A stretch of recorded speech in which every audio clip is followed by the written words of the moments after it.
Last time on آخری معجزہ. ہدایت سڑک کے لیے نہیں مانگی جاتی. آپ مجھے بتا دیں سڑک پہ کیسے پہنچوں. آپ کا مقصد کیا ہے؟ بس سڑک نہیں. سڑک سے کہاں جائیں گے؟ بس آپ سڑک پہ پہنچا دیں, باقی مجھے کوئی فکر نہیں. یہ کیسی بات کر رہے ہو؟ کبھی بھی نہیں ہوتا کہ آپ کی اصل غایت, آپ کا اصل مقصد سڑک ہو. آپ کا اصل مقصد ہوتا ہے سڑک کہاں لے کے جا رہی ہے. لیکن اس صورت میں ہمیں کس چیز, ہم نے کیا مانگا ہے؟ اگر مانگنا ہوتا, اگر ہم کہیں اصل مقصد میرا جنت ہے یا اللہ سے ملاقات ہے, یا اللہ مجھے وہ راستہ دکھا جو تجھ تک پہنچا دے, یا مجھے اپنے تک پہنچنے کا راستہ بتا دے. یہ بھی الفاظ استعمال نہیں کیے. ہدایت کس چیز کی ہے؟ ہدایت مجھے کسی طرح اس سڑک تک پہنچا دے, بس. عجیب بات ہے.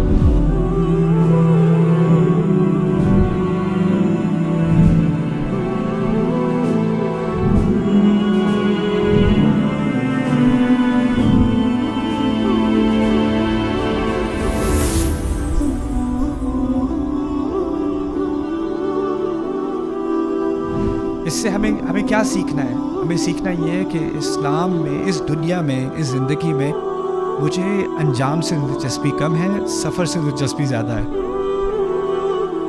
میں اگر 2 قدم چلا اس سفر میں اور میری موت ہو گئی, کامیاب ہوں. اگر میں 1000 قدم چلا اور موت آ گئی, کامیاب ہوں. اس سے مجھے کوئی غرض نہیں میں کتنا چلا. بس اتنا ہے کہ میں اس سڑک پر تھا اور اس سڑک پر میں چل رہا تھا. اب اگر یہ بات سمجھ آ گئی نا, تو مجھے کسی اور سے اپنے آپ کو کمپیئر کرنے کی دلچسپی نہیں رہی. یہ تو مجھ سے آگے نکل گئے, یہ تو مجھ سے پیچھے ہیں, ان کو بھی نہ. ہر ایک کا اپنا پیس ہے, ہر ایک کی اپنی سپیڈ ہے. بہت کشادگی ہے اس روڈ میں بھائی. آپ کسی کے پیچھے نہیں پھنسے ہوئے. کچھ لوگ آپ کے ساتھ چل سکتے ہیں, آپ کو سپورٹ کر سکتے ہیں. وہ کرتے ہیں سپورٹ آپ کو.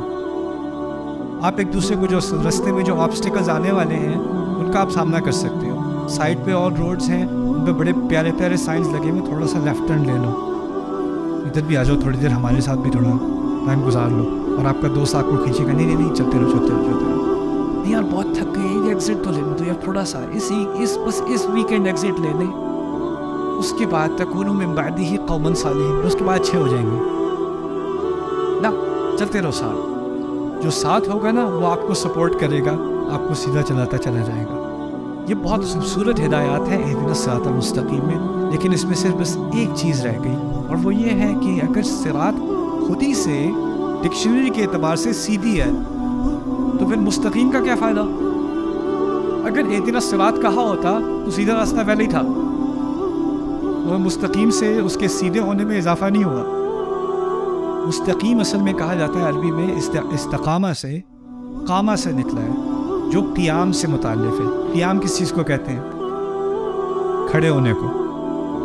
مستقیم ہے جو وزن بالقسطاس المستقیم, جو اسکیل ہوتا ہے نا, میزان جس سے سودا وغیرہ وے کیا جاتا ہے, اس کو کھڑا کیا جاتا ہے نا, سیدھا کھڑا کرنا. مستقیم ہے جو راستہ اوپر کی طرف جا رہا ہے. مستقیم اوپر کی طرف ہوتا ہے. تو یہ سڑک سیدھی بھی ہے, کشادہ بھی ہے, اور جتنا آپ اس پہ چلو گے آپ کی اونچائی بڑھ رہی. یہ بھی ایک اس پہ استعارہ ہے, اس میں ایک مثال دی جا رہی ہے, آپ اونچائی کی طرف جا رہے ہو. یرفع اللہ الذین آمنوا منکم والذین اوتوا العلم درجات. اللہ تعالیٰ آپ میں سے جن کا علم ہے اور جو اہل ایمان ہیں اور جن کو علم دیا گیا, ان کے درجات کو اونچا کرتا رہے گا. آپ کے درجے جتنا آپ اس راستے پہ چل رہے ہو, آپ کیا کر رہے ہو؟ آپ اونچے ہو رہے ہو. اب اس مثال کو سمجھو, جتنا میں اونچا جا رہا ہوں, پیچھے کیا رہ گیا؟ دنیا. اور دنیا والے لوگ جو اس راستے پہ چلنا نہیں چاہتے نا, ان سے میری دوری ہوتی چلی جا رہی ہے. کیونکہ میں اس راستے پہ چل رہا ہوں اور وہ لوگ ابھی زمین پر ہیں, اور میں ایک طرح سے بنا ان سے فاصلہ بڑھتا چلا جا رہا ہے. ٹھیک ہے نا؟ تو ہوتا کیا ہے کہ جب آپ اس راستے پہ چلتے ہو نا, تو آپ کی کمپنی میں تھوڑا فرق کرنا شروع ہو جاتا ہے. آپ کی سوسائٹی میں ایسے لوگ ہوتے ہیں جن میں جب بھی آپ ملتے ہو آپ نے بات کرنی ہوتی ہے فیشن کے اوپر, گاڑیوں کے اوپر, اکانومی کے اوپر, پالیٹکس کے اوپر, موویز کے اوپر, میوزک کے اوپر. کچھ 7-8 ٹاپکس ہیں اسی کے, یا دوستوں کے بارے میں, یا فلانے کے انسٹاگرام کے بارے میں, یا فلانے کے ٹک ٹاک کے بارے میں, یا کسی کی غیبت یا کس کی شادی اور کس کی منگنی اور کس کا کتنی اب رسمیں کتنی ہیں؟ 15-16 ہے رسمیں، نہیں اب نمبرز انکریزنگ. مایو اینڈ پائیو اینڈ شایو اینڈ ٹائیو، آئی ڈونٹ نو. یہی باتیں ہونی ہیں بس. واپس راستے پہ چلنا شروع کرتے ہو. وہ باتیں تو ہیں، اس میں دلچسپی کم ہو جاتی ہے آپ کی.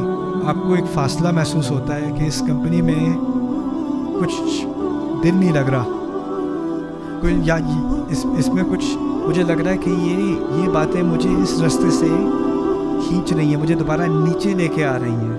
وَلَكِنَّهُ أَخْلَدَ إِلَى الْأَرْضِ، لیکن وہ زمین کی طرف رہ گیا، زمین کی طرف رہ گیا. وَلَوْ شِئْنَا لَرَفَعْنَاهُ بِهَا، اگر ہم چاہتے تو ہم اس علم کی بنیاد پر اس کو اونچا کر دیتے. قرآن کیا چاہ رہا ہے؟ ہم کیا چاہ رہے ہیں اللہ تعالیٰ سے؟ یا اللہ تعالیٰ ہمیں ایسی ہدایت دے جس پہ ہم چلیں تو ہم کیا ہوتے چلے جائیں؟ اونچے. اچھا، اونچائی کا ایک اور فائدہ ہے، جتنا انسان اونچا جاتا ہے اس کے ویو میں کیا فرق پڑتا ہے؟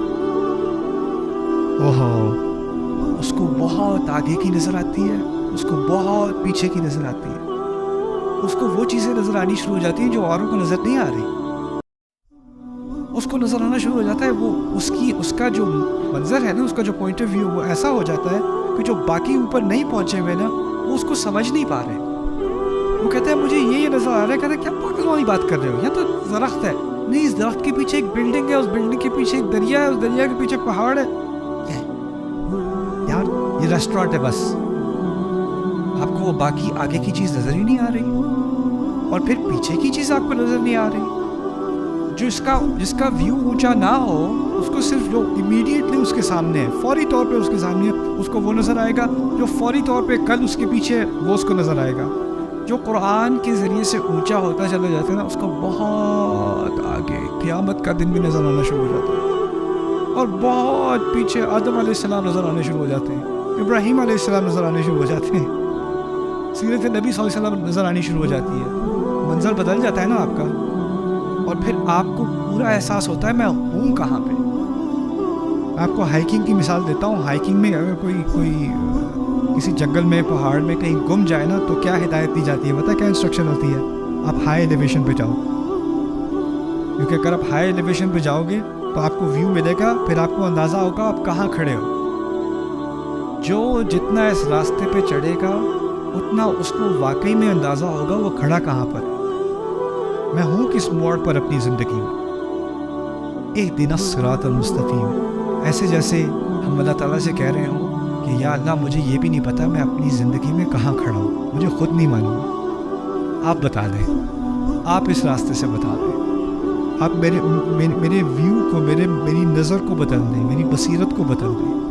اصل میں یہی، جہاں تک جتنا میں قرآن کے بارے میں سوچتا ہوں، میں کچھ نتائج ہیں جو دل میں کھپ جاتے ہیں، اور اس میں سے ایک بہت بڑا نتیجہ میرے اپنے لیے پرسنلی ذاتی طور پہ وہ یہ ہے کہ قرآن کے بنیادی مقاصد میں سے ہے کہ جس لینس سے میں دنیا کو دیکھتا ہوں نا وہ بدل جاتی ہے. اپنے آپ کو دیکھتا ہوں، اپنے تعلقات کو دیکھتا ہوں، دنیا کو دیکھتا ہوں، دوسروں کو دیکھتا ہوں، اس پہ اثر پڑ جاتا ہے. جس طرح آپ اگر اینک سن گلاسز پہنتے ہو، اس کا لال رنگ کا شیڈ ہو تو ساری چیزیں لال نظر آتی ہیں، بلو ہو تو ساری بلو نظر آتی ہیں، قرآن ہو تو ساری چیزیں قرآن کے لینس سے نظر آنی شروع ہو جاتی ہیں، آپ کا ایک ویو بدل جاتا ہے. اور یہی ایک بنیادی مقصد ہے قرآن کا کہ اگر وہ نظر آنا شروع ہو جائے تو سیدھا راستہ نظر آنا شروع ہو جاتا ہے، اور جو غلط راستے ہیں وہ نظر آنے شروع ہو جاتے ہیں دور سے ہی. اہدنا الصراط المستقیم. I think you guys will really enjoy this session. یہ سیشن اسپیشل. کسی کو یاد ہے اتناب کیا ہوتا ہے؟ میں نے کہا تھا اتناب کوئی چیز ہوتی ہے، ایک ہی لفظ 2 دفعہ کہنا، جبکہ 2 دفعہ کہنے کی ضرورت بظاہر نہ تھی. اگر آپ نہ کہتے تو پھر بھی بات واضح ہو جاتی، رائٹ؟ تو اس کا ایک خاص مقصد ہوتا ہے. جس طرح ہم نے پہلے کہا تھا قرآن میں ایک بھی لفظ ایکسٹرا نہیں ہے، کوئی زیادتی نہیں ہے، کوئی کمی نہیں ہے. صراط کا لفظ بھی 2 دفعہ آیا، الصراط المستقیم، اور پھر دوبارہ کیا؟ صراط الذین انعمت علیہم. یہ بھی کہا جا سکتا تھا الصراط المستقیم الذی، اور اسی کے ساتھ جوڑ کے صراط المستقیم الذین انعمت علیہم، اور مختلف اس کے اسالیب ممکن تھے. لیکن دوبارہ ذکر کرنے کا مقصد یہ ہے کہ اس سڑک کے بارے میں اللہ تعالیٰ نے ہمیں اس راہ کے بارے میں 2 چیزیں سمجھنے کی ہدایت دی ہے. ایک کہ ہمیں دوسروں کے لیے اس میں جگہ بنانی ہے, اس میں کشادگی ہے. دوسرا, اس سڑک پر چلنے کے لیے اگر ہمیں کامیاب رہنا ہے تو ہمیں اپنے سے پیچھے دیکھنا پڑے گا. الذین انعمت علیہم, ان لوگوں کا راستہ جن پر آپ نے پہلے سے ہی نعمت کی. نعمت کو بھی سمجھ لیں, اردو میں ہم نعمت تو استعمال کرتے ہیں لیکن نعمہ عربی میں نعومہ سے نکلتا ہے. نعومہ کہتے ہیں نرمی کو, آسانی کو, آرام کو. جانور جو آرام سے چلتے ہیں نا, جیسے بلی تیز چلتی ہے, کتا تیز چلتا ہے, لیکن گائے بھینس آرام سے چلتے ہیں, تو انہیں انعام کہا جاتا ہے کیونکہ وہ آرام سے چلتے ہیں. نعیماً عربی میں کہتے ہیں کوئی چیز جو ہو وہ بہت نرم ہو. انعام سے مراد ہے اللہ تعالیٰ نے جس کے لیے آسانیاں پیدا کی, جس کے لیے چیز جو ہے وہ سہولت والی بنائی. صراط الذین انعمت علیہم میں اس بات کی طرف اشارہ ہے کہ اگر سفر بہت لمبا ہے اور سیدھا ہے تو اس کا مطلب ہے اور اوپر کی طرف جا رہا ہے. اور بائی دا وے جتنا سفر اوپر کی طرف جاتا ہے, جتنی روڈ میں ایلیویشن ہوتی ہے اتنا مشکل ہوتا ہے اور تھکانے والا ہوتا ہے.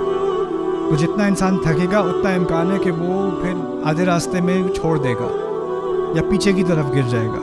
لیکن کچھ ایسے لوگ ہیں جن کے بارے میں اللہ تعالیٰ نے کہا, یا ہم نے پوچھا اللہ سے, یا اللہ کچھ لوگوں کے لیے آپ نے یہ مشکل راستہ بھی آسان بنا دیا, اس مشکل راستے میں بھی آپ نے آسانیاں پیدا کر دی, سہولتیں پیدا کر دی.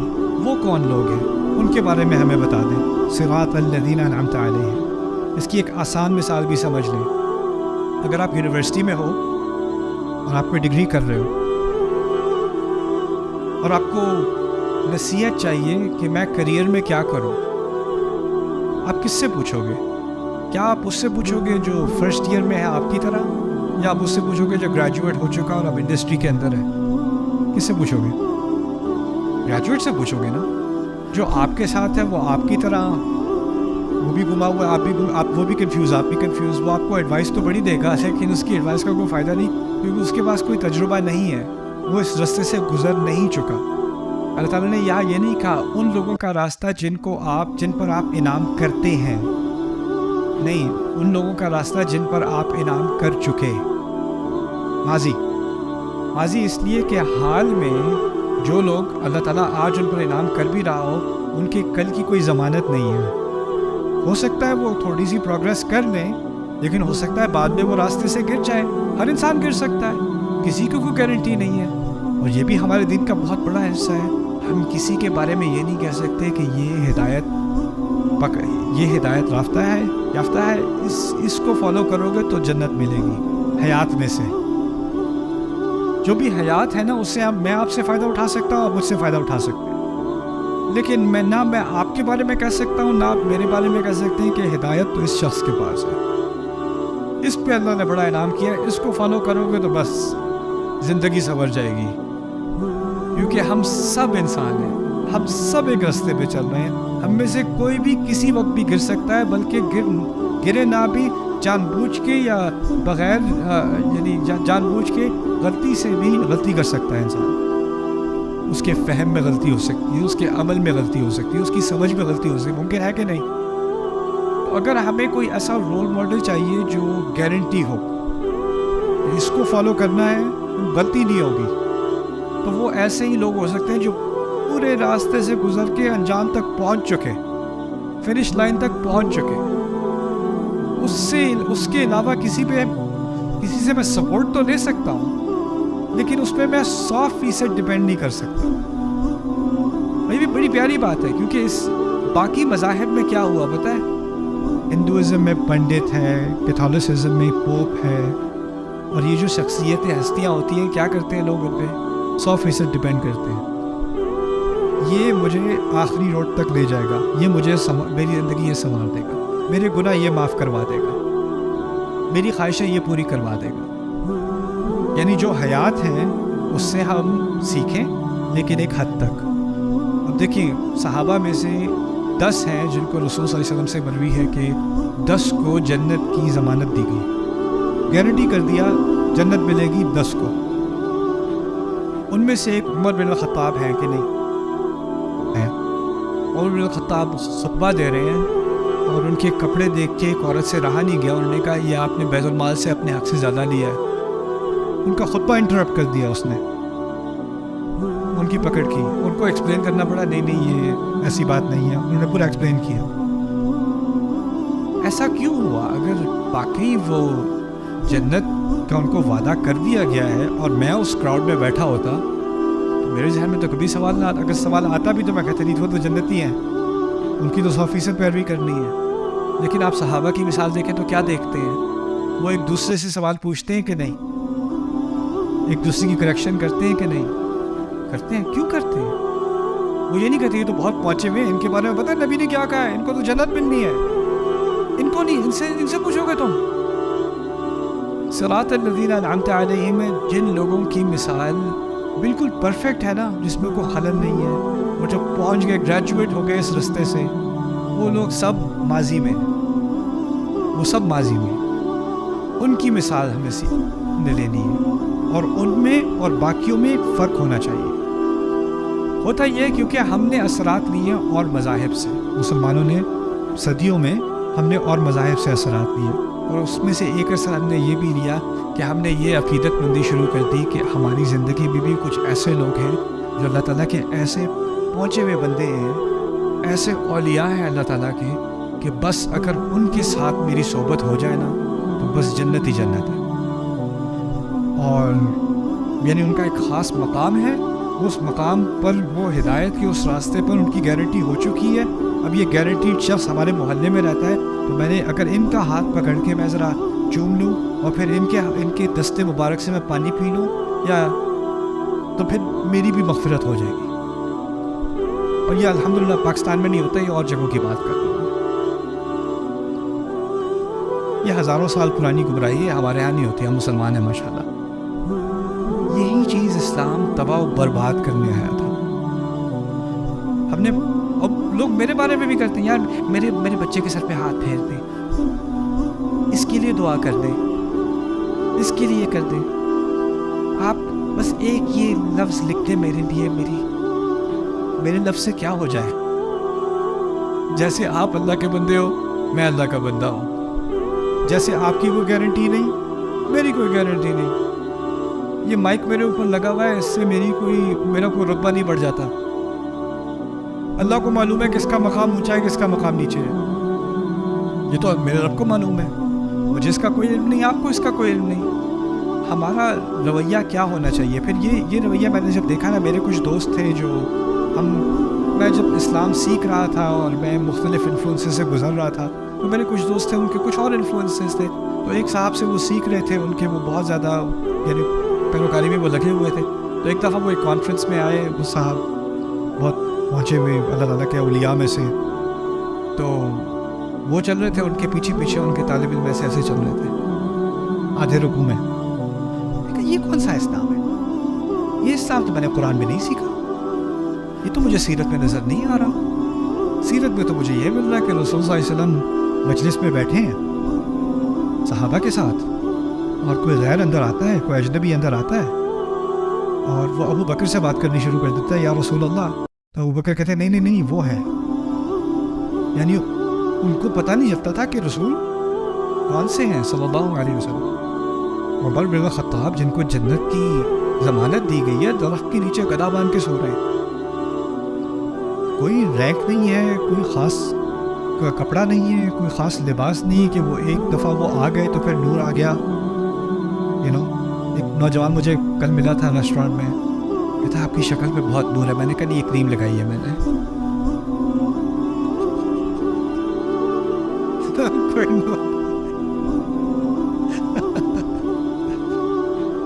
یہ جو ہم نے بنایا ہوا ہے نا کہ کچھ لوگ ہیں جن پہ اللہ کا بڑا خاص انعام ہے,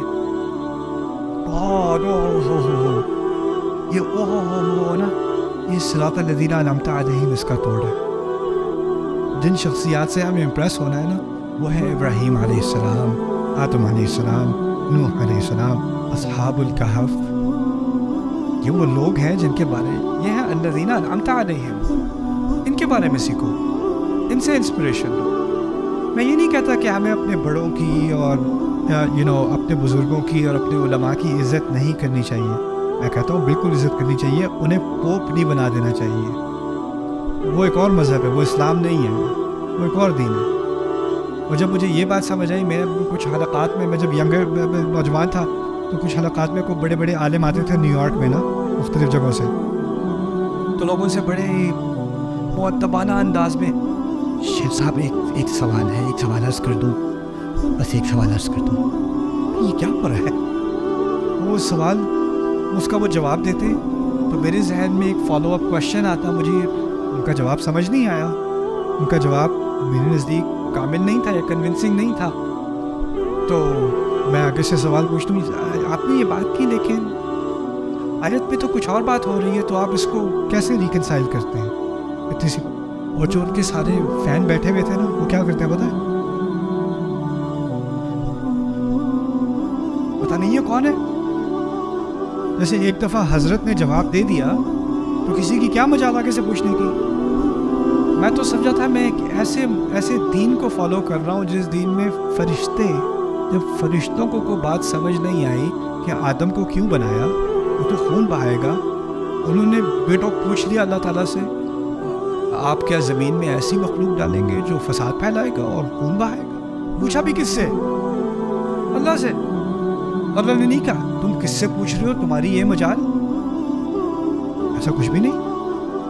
کیوں؟ کیونکہ جن لوگوں کا راستہ بغیر پوچھے, بغیر کرٹیسائز کیے فالو کرنا ہے اور آنکھیں بند کر کے فالو کرنا ہے, وہ کہاں ہے؟ وہ ماضی میں ہے, وہ ماضی میں. صراط الذین انعمت علیہم, وہ پیچھے ہیں, وہ ابھی نہیں ہے. ابھی ہم ایک دوسرے سے سیکھ سکتے ہیں, لیکن ہم میں سے کوئی راستے کی انتہا تک نہیں پہنچا, تو ہم ایک دوسرے سے, میں آپ کے فائدے کے لیے, آپ میرے فائدے کے لیے. اور یہ جب میرے اندر یہ رویہ آ گیا نا, اس کو کچھ لوگ بدتمیزی کہتے ہیں, میرے نزدیک یہ علم کا راستہ ہے, علم کا سفر ہے, وہ ہدایت کا سفر. اللہ تعالیٰ نے میری پاپولیرٹی کی وجہ سے میرے لیے بڑے عجیب دروازے کھولے, اور دنیا کے بہت سارے علماء جو ہیں ان سے میری ایکسیس ہوئی, ان سے بات کرنے کا موقع ہوا. تو میں بات کرنے سے پہلے ہی میں کہتا ہوں, سر میں یہ ریکارڈنگ تو نہیں کر رہا نا, یہ ویڈیو پہ ڈالنا چاہ رہا ہوں, میں اپنے فہم کے لیے میں آپ سے بات کرنا چاہ رہا ہوں. تو جو ذہن میں سوال آئے گا میں پوچھوں گا, بدتمیزی لگے گی شاید آپ کو, لیکن میں پھر بھی کروں گا سوال. انہوں نے کہا یہی پسند ہے مجھے, اور پھر میں کرتا ہوں, بات کہتے ہیں, پھر میں کہتا ہوں آپ کی دل میں کوئی تو کی نہیں بنتی, اس لیے نہیں بنتی. پھر ہم ڈیبیٹ کرتے ہیں, پھر ان کو میری بات اچھی لگتی ہے, بات میری بری لگتی ہے, لیکن ہم ڈسکشن کرتے ہیں. ڈسکشن کرو گے نا تو آپ کے ذہن میں, آپ کی سوچ میں, آپ کے فہم میں اضافہ ہوگا. اگر آپ یعنی لحاظ رکھتے ہوئے سوال ہی نہ پوچھو, ذہن میں سوال میں بے ادبی ہوتی ہے, تو آپ کی اصل وفاداری علم سے نہیں ہے, ہدایت سے نہیں ہے, آپ کی اصل وفاداری لحاظ سے ہے کسی کے. مجھے ہدایت کے راستے میں مجھے کسی اور چیز کا لحاظ نہیں, مجھے بس حق کا لحاظ ہے, بس مجھے حق چاہیے. اور میں یہ بھی عین ممکن ہے, بہت دفعہ ہوا ہے کہ میں کوئی چیز سیکھا, میں نے کوئی چیز سیکھی, مجھے لگا کہ یہ صحیح ہے, 2 سال بعد مجھے اندازہ ہوا کہ یہ بات صحیح نہیں ہے. عین ممکن ہے کہ صحیح نہیں ہے, اور ہو سکتا ہے کوئی چیز ابھی میں بالکل کنونس ہوں کہ یہ صحیح ہے, اور بعد میں کوئی دلائل سامنے آئے اور کوئی بات سامنے آئے اور پتہ چلے کہ یہ بات صحیح نہیں تھی. ممکن ہے, کیونکہ انسان سے غلطی ہوتی ہے, انسان سیکھ رہا ہے, اور سیکھنے کے راستے میں غلط نتائج پر پہنچنا بھی اس کا حصہ ہے, اس سفر کا حصہ ہے. لیکن ان الفاظ میں صراط الذین انعمت علیہم بہت بڑی, بہت گہری حقیقت مضمر ہے, اور یہ اللہ تعالیٰ سے جو ہمارا تعلق ہے اس کو خراب ہونے سے بچایا گیا ہے انہی الفاظ کے ذریعے سے, صراط الذین انعمت علیہم. پھر دوسری بات یہ بھی بتا دی کہ جو لوگ اس سفر کی انتہا تک پہنچے نا, وہ اس لیے کہ وہ بہت پہنچے ہوئے لوگ تھے, کوشش ان کی تھی, لیکن آسانی کس نے بنائی؟ توفیق اللہ نے. انعمت علیہ یہ نہیں کہا صراط الصالحین, صراط الانبیاء, صراط الشہداء. وہ انبیاء صالحین کتنی عظیم شخصیتیں ہیں, لیکن ہائی لائٹ کیا کیا گیا یہاں پہ؟ ہائی لائٹ کیا گیا کہ اللہ تعالیٰ نے ان کے لیے کیا کیا؟ آسانی بنائی. اگر سوچو ذرا, اگر یہاں کہا ہوتا, کیونکہ ایک اور مقام پر قرآن میں فَأُولَئِكَ الَّذِينَ أَنْعَمَ اللَّهُ عَلَيْهِم مِّنَ النَّبِيِّينَ وَالصِّدِّيقِينَ وَالشُّهَدَاءِ وَالصَّالِحِينَ وَحَسُنَ أُولَئِكَ رَفِيقًا, اس کی تفسیر کی گئی ہے. کن پر انعام کیا گیا؟ نبی, صدیق, یعنی صدیق جنہوں نے انبیاء کی بات کو سچ مانا, شہداء, آپ جانتے ہو شہداء کون ہیں؟ صالحین, اچھے لوگ. 4 گروپ بتائے. اگر یہ یہاں لکھا ہوتا, قرآن نے یہ بات کہی ہوتی یہاں پر صراط النبیین و صدیقین و شہداء و صالحین, اگر اس طرح بات کی ہوتی تو اصل میں ان کے مقام کی بات ہو رہی ہوتی. اللہ تعالیٰ کو جو ان پر انعام ہے اس کی بات نہیں ہو رہی ہوتی. وہ تو انبیاء تھے, وہ تو شہداء تھے, وہ تو صدیقین تھے, وہ تو صالحین تھے, ہم تو وہ نہیں ہیں. یہاں کہا ان کا راستہ بتائیں جن کے لیے آپ نے آسانیاں کی. اب اس طرح سے کہا تو کیا بات سامنے آ گئی؟ میرے لیے بھی آسانی کر سکتے ہیں, ان کے لیے کی تو میرے لیے بھی کر سکتے ہیں. ایسا راستہ بتائیں کہ جب میں اس راستے پر چلوں, 1-2 قدم چلوں تو آگے آسانی کہاں سے آئے گی؟ اللہ کی طرف سے. ان کا مطلب کیا تھا؟ ان کا مطلب کیا تھا؟ پہلے کوشش پھر مدد. یہاں پہلے کہا راستہ بتا دے, راستے پہ چلوں تو آسانی کہاں سے آئے گی؟ اللہ سے آئے گی. وہی بات دوبارہ کہی جا رہی ہے, صراط الذین انعمت علیہم. ٹھیک ہے, اچھا. Subscribe now to the Bayyinah YouTube channel to watch the rest of this series and more great content from Ustad Nu'man Ali Khan.